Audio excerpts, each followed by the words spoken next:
শুভ বিকেল সবাইকে। কাল হলো পয়লা বৈশাখ, অর্থাৎ কালকে বাংলার নববর্ষ।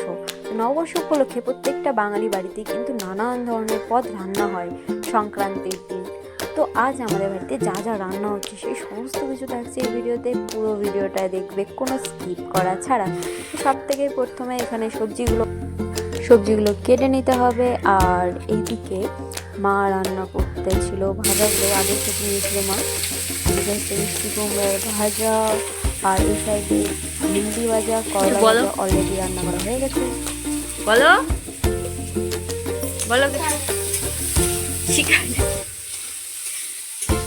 বলো শুভ নববর্ষ। আজকে কি কি আইটেম রান্না হবে সেটা বলো।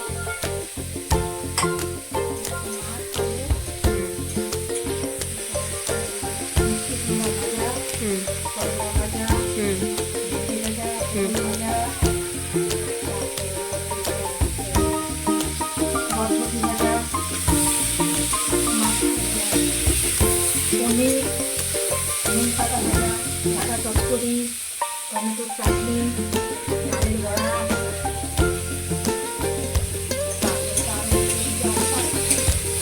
কাঁঠাল, পাট শাক। আর এদিকে আমি পনির আর আলুগুলো কেটে দিয়েছি, এগুলো রান্না করবো। আর এইখানে হচ্ছে বরবটি ভাজা।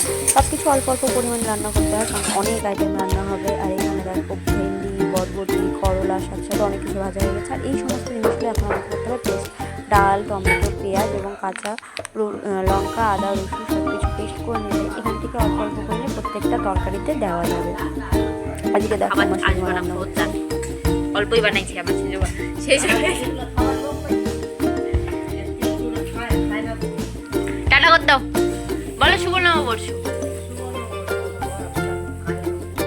আমি সবকিছু পেস্ট করে এনে দেখতে পাই যে এদিকে মা সমস্ত আসতেছে তো করে নিয়েছে। এখানে কাঁঠালের তরকারি রান্না হচ্ছে। তারপরে আমি এখানে পনিরটাকে ভিজিয়ে ফেলাম। প্রথমে তো পনিরগুলোকে ভিজে নিয়েছি। হ্যাঁ, পনিরের সম্পূর্ণ রেসিপিটা যদি তোমরা দেখতে চাও তাহলে অবশ্যই চ্যানেলটিকে সাবস্ক্রাইব করে নাও, কারণ কালকে পনিরের রেসিপির ভিডিওটাও চলে আসবে। আর এখানে একটা কড়াই হচ্ছিল মাছ ভাজা, এক কড়াই হচ্ছে পনির ভাজা। আর এদিকে দেখো আমি কত ট্যালেন্টেড মানুষ, দুটো কড়াই একসাথে রান্না করতেছি। পাও খাবো খাবো খাবো। রান্না করতে করতে আর গান চলতেছিল সাইডে, সেই কারণে আমাকে ব্যাকগ্রাউন্ড মিউজিকটা ডিলিট করতে হয়েছে। আর এখানে দেখো ভাজা পনির খেতে তোমাদের কাদের কাদের ভালো লাগে অবশ্যই কমেন্টে জানাবে। আমার তো কাঁচা পনিরের তুলনায় পনিরটা ভেজে গরম জলের মধ্যে ভেজে তারপরে যে খাই সেই পনিরটা খেতে কিন্তু আমার দারুণ লাগে। আর হ্যাঁ, আমি অনেককে দেখছি যে চ্যানেলটিকে যারা সাবস্ক্রাইব করছো তাদের মধ্যে অনেকে নতুন ইউটিউবার রয়েছে, অনেক নতুন কন্টেন্ট ক্রিয়েটার রয়েছে। তারা যদি আমার চ্যানেলটিকে সাবস্ক্রাইব করে থাকো তারা অবশ্যই কিন্তু কমেন্ট সেকশনে কোনো একটা কমেন্ট করে দেবে, যাতে আমি তাদের সাবস্ক্রাইব করে দিতে পারি, তাদের চ্যানেলটিকেও আমি যাতে সাবস্ক্রাইব করে দিতে পারি। আর দেখো এখানে প্রায় অনেক কিছু রান্না আমাদের কমপ্লিট হয়ে গেছিলো, তখন বাজছিল প্রায় 8টা। আর এখানে আমি এক এক করে ভাজা পনিরগুলো উঠিয়ে নিলাম। তারপরে এখানে আলুগুলো দিয়ে দিলাম ভাজার জন্য। আলুগুলোকেও ভেজে তুলে নিয়েছি। আর মাঝে মাঝে মাঝে মাঝে মাছ থেকে করতেছি, কারণ তরকারি সমস্ত মাই রান্না করেছি। তোমাদের কাদের কাদের বাড়িতে নববর্ষের দিন, আগের দিন রাত্রে মানে সংক্রান্তির দিন এত কিছু রান্না হয় তারা কিন্তু অবশ্যই কমেন্ট সেকশনে জানাবা। আর এই দেখতে হাতা তোমরা যদি সাবস্ক্রাইব না করে ভিডিওটা কমপ্লিট না করে দেখে চলে যায় তাহলে এই গরম সাইড ক্যাচ করলাম।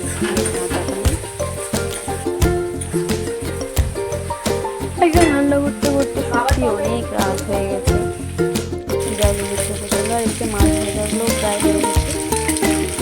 সংক্রান্তির দিন কিন্তু আমরা যে সমস্ত জিনিসগুলো রান্না করি সেই রান্নাগুলো কিন্তু পরের দিন সকালেও আমরা খাই। আর এদিকে মানে রান্না কমপ্লিট করে বাড়িতে ঘুমিয়ে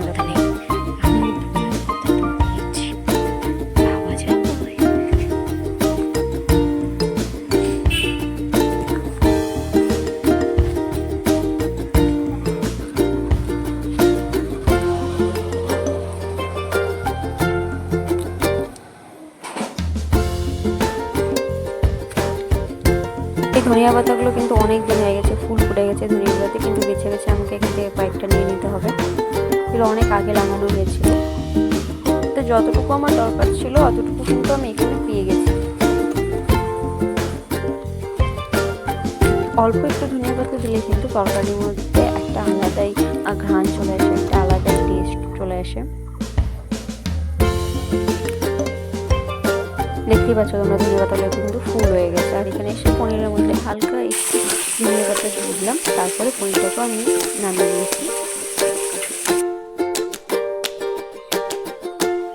এটা হলো কাঁঠালের তরকারি, করলার তরকারি, ডালের বড়া, পনিরের তরকারি, মাছের তরকারি, পাঁচ শাক ভাজা, ডাটা তরকারি, ভেন্ডি ভাজা, করলা ভাজা, কুমড়া ভাজা, পটল ভাজা, আলু ভাজা, নিম বেগুনের বেগুন ভাজা, ডিম, আর এখানে হবে টমেটোর চাটনি। দেখো আমাদের এক এক করে সব তরকারি কিন্তু রান্না করা প্রায় কমপ্লিট হয়ে গেছে, শুধুমাত্র টমেটোর চাটনিটা বাকি আছে। আর ডালের বড়াগুলো তো জাস্ট অসম হয়েছে, দারুণ টেস্ট হয়েছে। আর এখানে টমেটোর চাটনিটা রান্না করা হয়েছিল, টমেটোর চাটনিটাও আমাদের রান্না করা হয়ে গেছে। এবং রান্না করা হওয়ার পরে ফাইনাল যেটা জিনিস সেটা হলো থালা সাজানো। এখানে আমি বাবা থালা সাজাচ্ছিলাম, পটল ভাজা, নিম পাতা আর বেগুনের ভাজা। নিম পাতা আর বেগুন ভাজাটা দেওয়ার পর এখানে চলে আসলো ডালের বড়া, যেটা আমাদের বাড়ির সবাই খুব একটা পছন্দের বড়ার মধ্যে পড়ে। ডালের বড়ার পর এখানে চলে এসেছে আরেকটি ভাজার আইটেম, শাক ভাজা, পাট শাক ভাজা। পাট শাক খেতে হয়, পাট শাক ভাজার পর এখানে চলে এসেছে ডাটা চচ্চড়ি, সর্ষে দিয়ে ডাটা চচ্চড়ি হবে। ডাটাগুলো বেশ ভালোই লাগে। ডাটা চচ্চড়ি ভাত চলে আসলো এখানে ভেন্ডি ভাজা, এবং ভেন্ডি ভাজার পর এখানে চলে এসেছিল আমাদের মিষ্টি কুমড়োর ভাজা। মিষ্টি কুমড়োর ভাজাটাও কিন্তু কালো জিরা দিয়ে করা হয়েছে, শুধুমাত্র ভাজা না, কিছু কিছু ইনগ্রিডিয়েন্টস অ্যাড করা হয়েছে। তার মধ্যে চলে এসেছিল বরবটি ভাজা, এবং বরবটি ভাজার পর এখানে চলে এসেছে আলু ভাজা। আলু ভাজা দেওয়ার পরে থালা যেহেতু জায়গা ছিল পুরোটাকে সেখানে চলে এসেছে আলু ভাজার পর এখানে চলে এসেছে করলা ভাজা, এবং করলা ভাজার পর আমি বলছিলাম এখানে কতগুলো আইটেম হয়েছে, এবং আমাদের যাতে ছাড়া না পড়ে রান্না হয়েছে, ছাড়া পড়তে পারে স্বাভাবিক ব্যাপার। তারপরে এখানে চলে আসছে করলা তরকারি। করলা তরকারি দেওয়ার পরে আমি আবার একবার তারপরে আমরা এখানে নিয়ে নিলাম বাবার জন্য রান্না করা হয়েছিল। কারণ বাবা যেহেতু মাছ খায় না, সেই জন্য বাবার জন্য স্পেশাল পনিরের তরকারি রান্না করা হয়েছিল। এটাই একমাত্র তরকারি যেটা সেদিন আমি রান্না করেছিলাম, বাকি সমস্ত কিছু কিন্তু আমার মায়ের পনিরের তরকারিটাও বেশ সুন্দর হয়েছে। অবশ্যই সত্যি দারুণ সুন্দর হয়েছিল, আমি রান্না করছি বলে তাই না, সত্যি সুন্দর হয়েছিল খেতে। আর পনির তরকারিটা দেওয়ার পর এখানে আমি আবার একবার বুঝতেছিলাম যে কতগুলো আইটেম হয়েছে, তোমরাও দেখে নাও। এইটুকুই এখানে নয়, এরপরে কিন্তু আরও রয়েছে যেগুলো থালার মধ্যে পড়েনি। 11, 12, সবকিছু বানার পরে এটা হলো আমার বাবার থালার ফাইনাল লুক, এত কিছু। আর তার সাথে সাথে ছিল আমাদের চাটনি, যেটা খাওয়ার পরে দেওয়া হয়েছে। মাছটা নিয়ে নেবো, বাইরে নিয়ে চলে আর এদিকে ভাই কি বলে শোনো।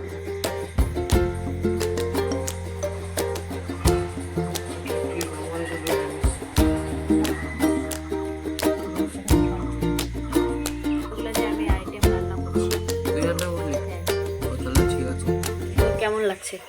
আমার দেখতে তো ভালোই লাগছে, খেতে কিরকম ওটাও দেখতে হবে।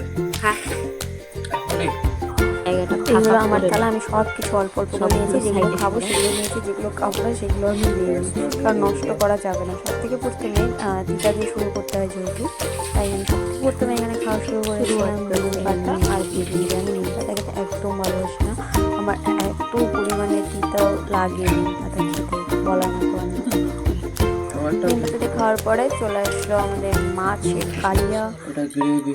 তরকারিটা কিন্তু জাস্ট দারুণ হয়েছিল খেতে। তো এই ছিল আমাদের নববর্ষ স্পেশাল সংক্রান্তির রান্না বান্না। তোমাদের কাদের কাদের বাড়িতে এত কিছু রান্না হয়েছে তারা অবশ্যই কমেন্ট সেকশনে জানাবে। টাটা।